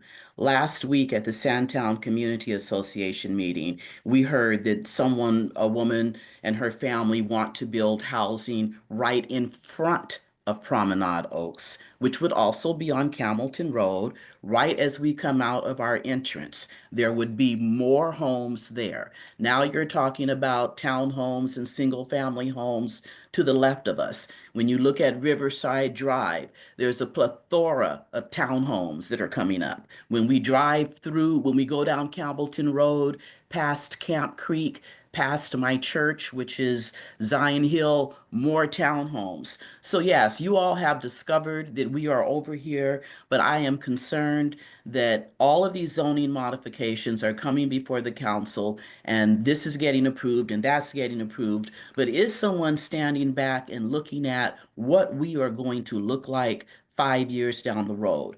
Before I moved to the Sandtown community, I lived close to Chastain Park. I couldn't walk down Roswell Road because of the traffic, but I was very close to Roswell Road. The schools there, in terms of their performance, was better than in Sandtown, Westlake, and Sandtown Middle School wasn't even developed then, but they were better than Randolph and Westlake. And I chose to move and buy in this area because of the space, because of the greenery, and because of the freedom of movement. Now we are going to be congested. We're going to be another Sandy Springs, or Campbellton Road will be just like Roswell Road. Totally congested, all these little townhomes here and there, all these little communities. And I hope that the council has somebody standing back and looking at all of this stuff that is coming before them. And it's easy to approve this and approve that and tell this person, we'll work with you and we'll make something right for you. But are you making things right for the people who live here, who are invested here? I've not been here 40 years, but I've been here 25. And so, again, we are being flooded with things. And I think that that is very, very unfortunate. Somebody needs to look at all of these requests and look at, if they were approved, what this community is going to look like 5 years from now. And I don't know that that's being done. That's my last comment for today. Thank you. And I hear everybody's, but it does. It starts in the city and it spreads out and spreads out and spreads out. You can look this up yourself, and I won't get the numbers wrong, but the last 5 or 6 years, Metro Atlanta as a whole is roughly 40,000 homes short of where it needs to be at an average equilibrium point. 40,000. That means if we had 40,000 homes spread out across Metro Atlanta, they'd be bought up in the next 6 months. They'd be gone. That's just to play catch up. So the next several years, this growth is going to continue. It's a blessing too, for the infrastructure here in Atlanta and where it is. And it is, people that used to live far out in the country, it's not anymore. It's, the suburbs, and it's getting closer and closer and closer. But that's just the reality. More people are moving into Georgia. They're leaving California. They're leaving New York. They're leaving New Jersey. They're leaving Wisconsin. They're leaving Michigan. And they're all moving in by the thousands into Metro Atlanta. So and the cities are, they study this. They have their, 5 and 10, 15, 20, 30 year, range plans that they study all this and plan, for the future. But it is just a massive amount of, people moving into Metro Atlanta. And it's growing by the, hundreds of thousands every single year. And, it's just going to continue that for the next, several years.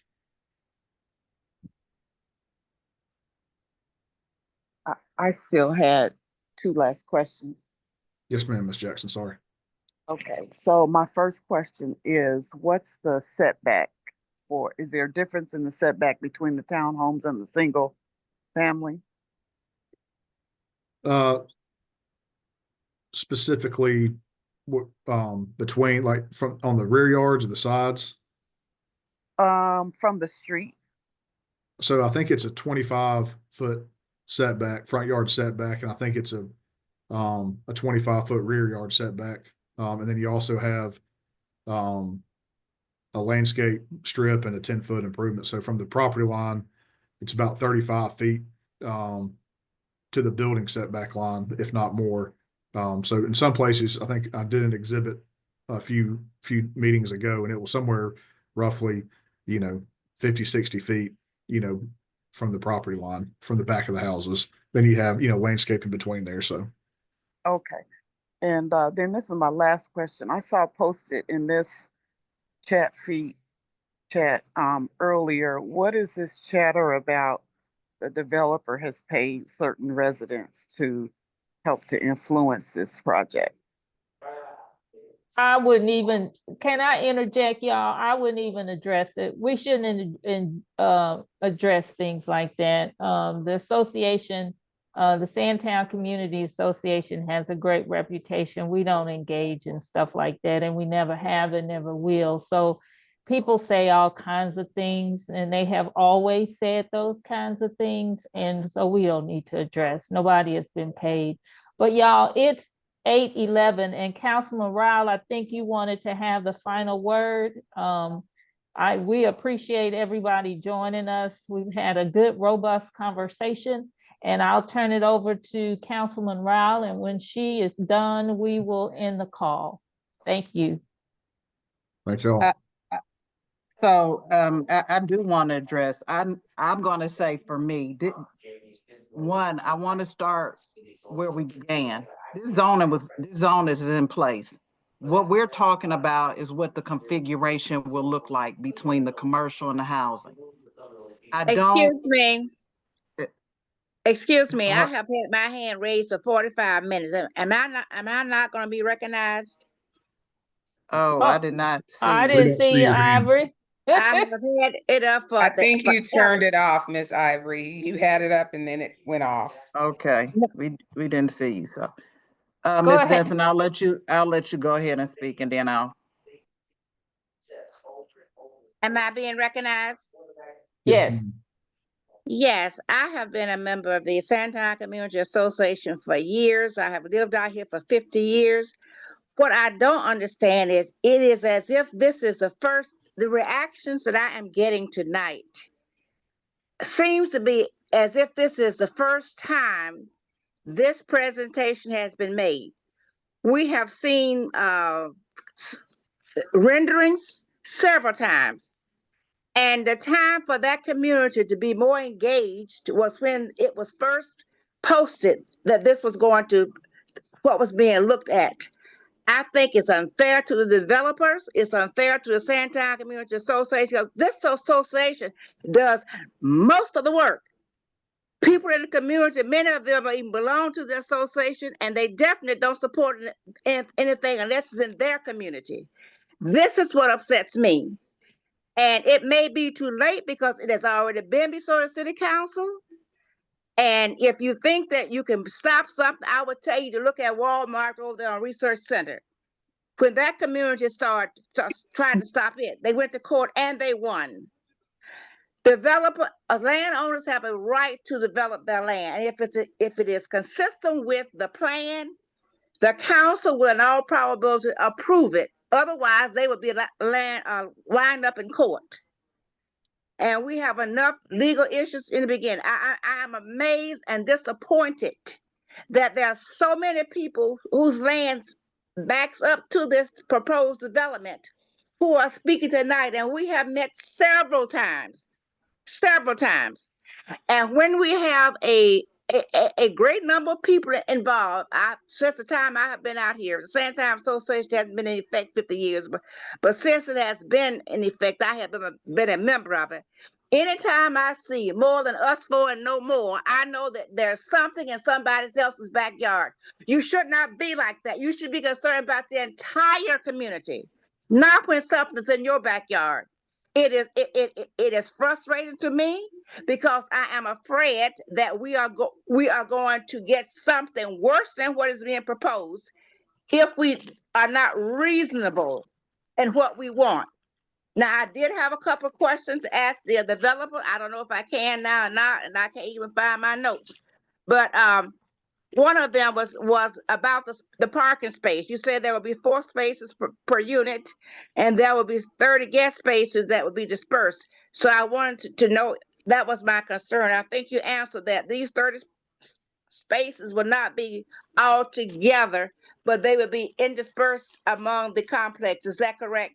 Yes, ma'am. We got 4 different locations for guest parking throughout the community. Yes, ma'am. Okay, and I want to know what amenities specifically did you have for children? We'll have a little, what we call a little tot lot. So where it may not be exactly where the pool and cabana is, but there's another location where there's several open space pocket parks, and we'll have a little playground, tot lot, sodded area there for the kids to play in. Okay, and then you mentioned one question I had was in terms of the fact that after utilities have been put in, that there's a bond, and then there's maybe 10 years later on, but I was concerned about whether or not that there was inspections occurring during the building process to make sure that if say an 8-inch pipe was supposed to be used, that somebody didn't put a 6-inch in. Okay. Is that the kind of inspection I can expect to occur? Yes, ma'am. Absolutely. Yeah, they're there watching everything that we do. Yes, ma'am. Okay, and let me see if that's, and about the brick color, and I'll be done with this one. My concern is that you mentioned, I believe you said a white, painted white.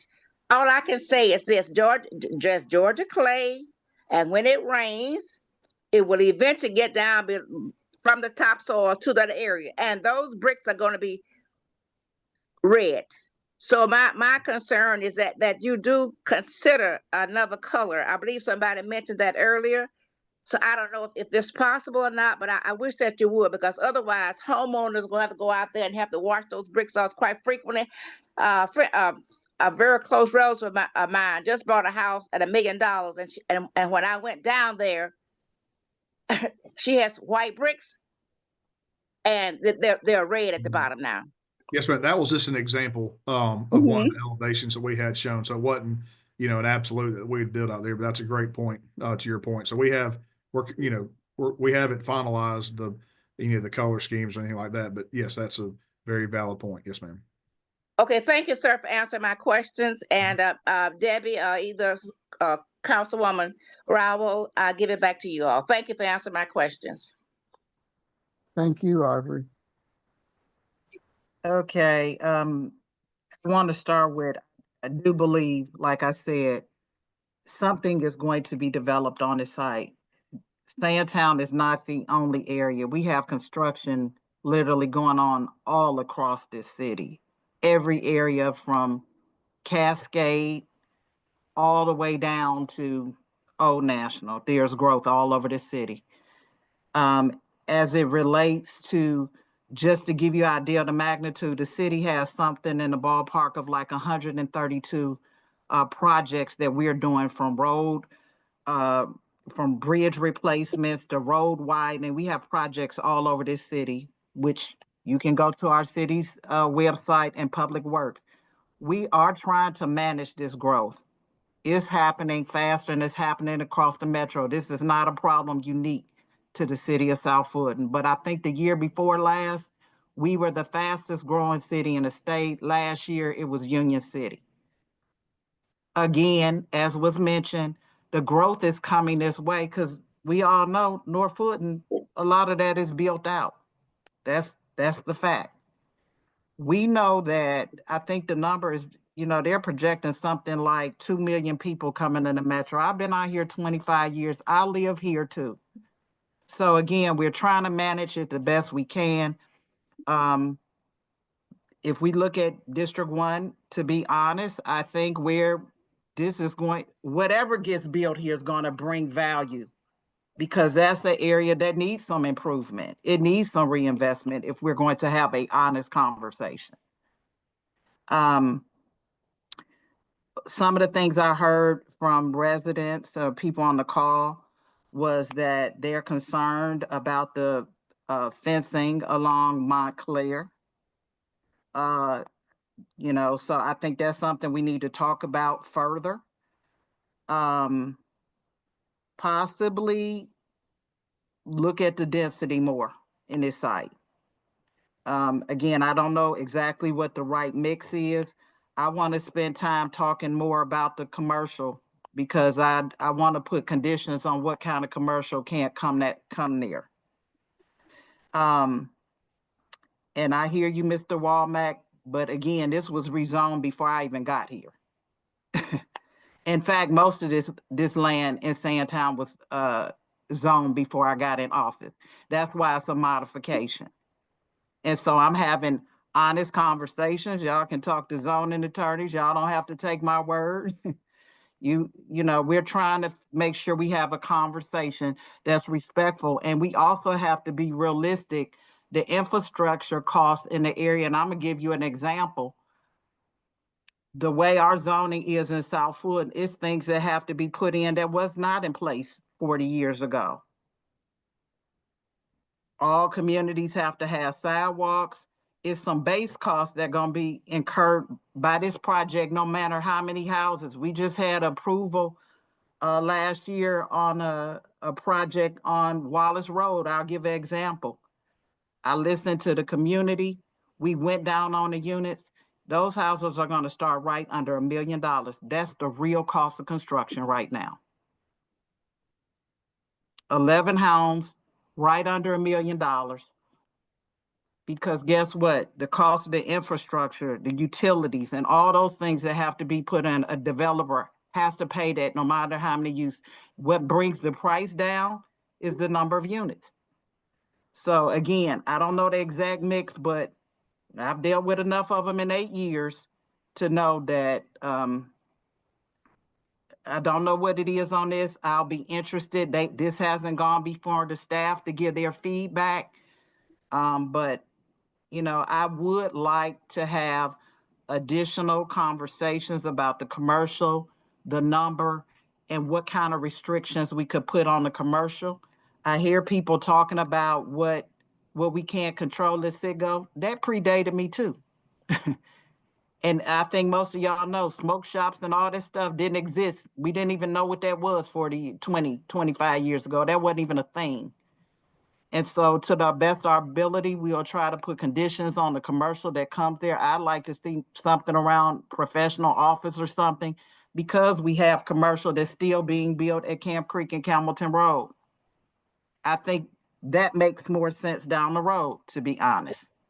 Again, I'd like to have another meeting to talk about this, about some of the conditions. I also heard Mr. Berry talk about concerns about water intrusion. So I'll probably talk to the staff about hydrology studies, or if they can look at any of that to just make sure that those people who live in that area are protected.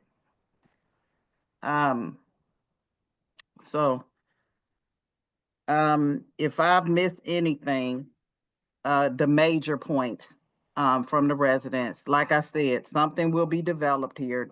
Again, I hear still concerns about the amount this here. Put that to the side. Have I hit on the major things that you were concerned about?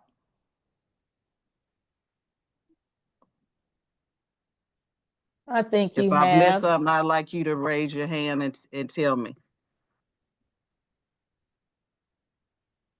I don't, Miss Rowell, this is Marsha Rowell. I don't think so much we are, I live in Montclair Estates, so much that we don't want it. It's just that it seems like it's so much on that property. There's so many houses. I have almost a half an acre right where I live. And all the houses are spread out like that. And, you know, for just, he said 16 acres and he gonna put up 90 something houses. Ooh, 90 something places to live. That's a lot. That's a whole lot. So I think that's just our major concern. And that's what I heard. That's why I started with, once we deal with that, whatever this mix of housing or the number, I'd like for our next meet to talk about, and if I need to share examples, because we've done it in prior cases with Sandtown, what conditions we put on the commercial, because I don't want anything to pop up there. And again, I've heard from the residents, they want some of that housing reduced further. Yes, yes. I think we're getting closer, and I want to say, I appreciate the developer for hearing the residents, making modifications, but I don't think we're quite there yet. Yeah. So, we'll start with that.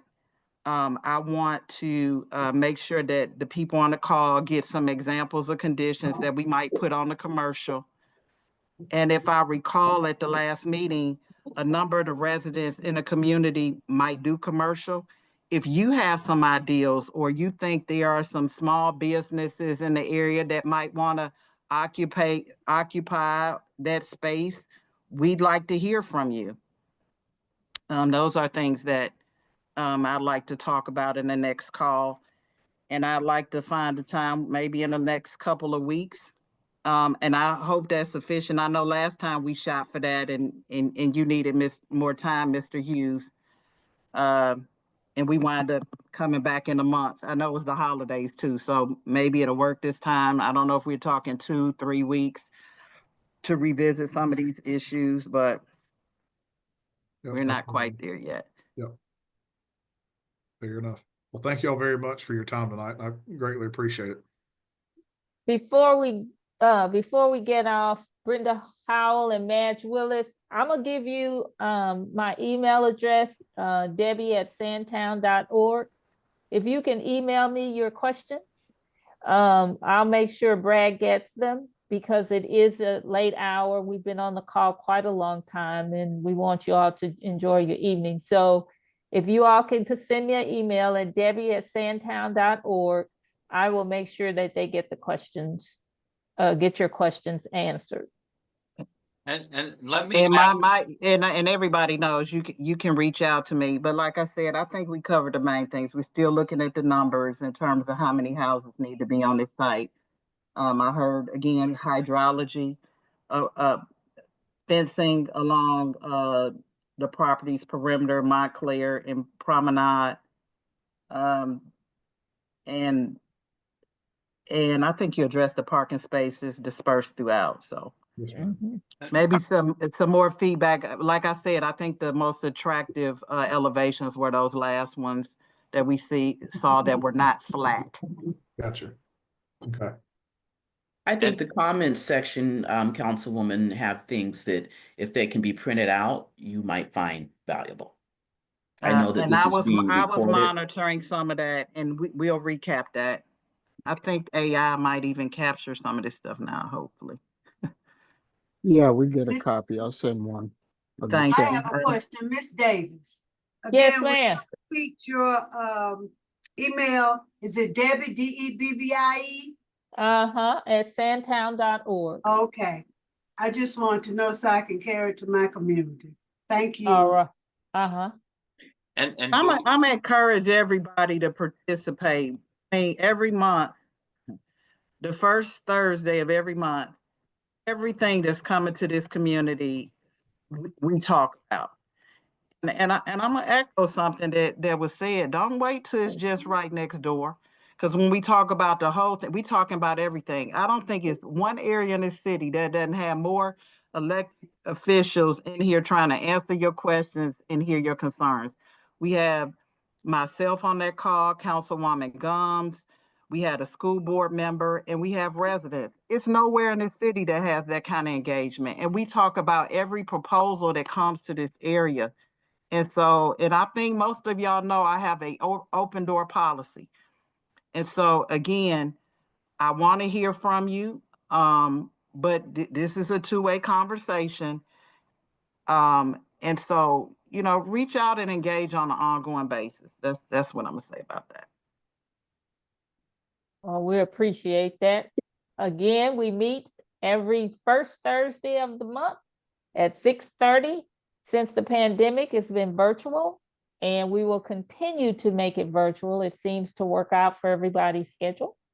And we prepare every month. Normally, we don't meet every month. We are off during the summer, but because so much has been happening in District 1 and District 2, we have not taken a break in the last 2 or 3 years. We've met every month for the last 2 or 3 years. So thank you all for participating, and we hope to see you back in February or before. Thank you. Thanks, you. Brad. So be on the lookout for a follow-up. Do you think 3 weeks is reasonable, Mr. Hughes? Okay. Yep. All right. We'll get it out. We'll send out notices to make sure everybody knows. Yes, ma'am. Thank y'all. Okay. Thank you. Thank Bye-bye. you. All right. Good night. Check out their website, Sandtown Community Association. There's a virtual link there every month. You just click on and join the meeting at 6:30. Somebody asked that question. All right. I'll put that in my newsletter as well. Okay. Okay. Sounds good, y'all. Good night. Thank you. Good night. Good night, all. Good night. Thank you, everyone. Good night.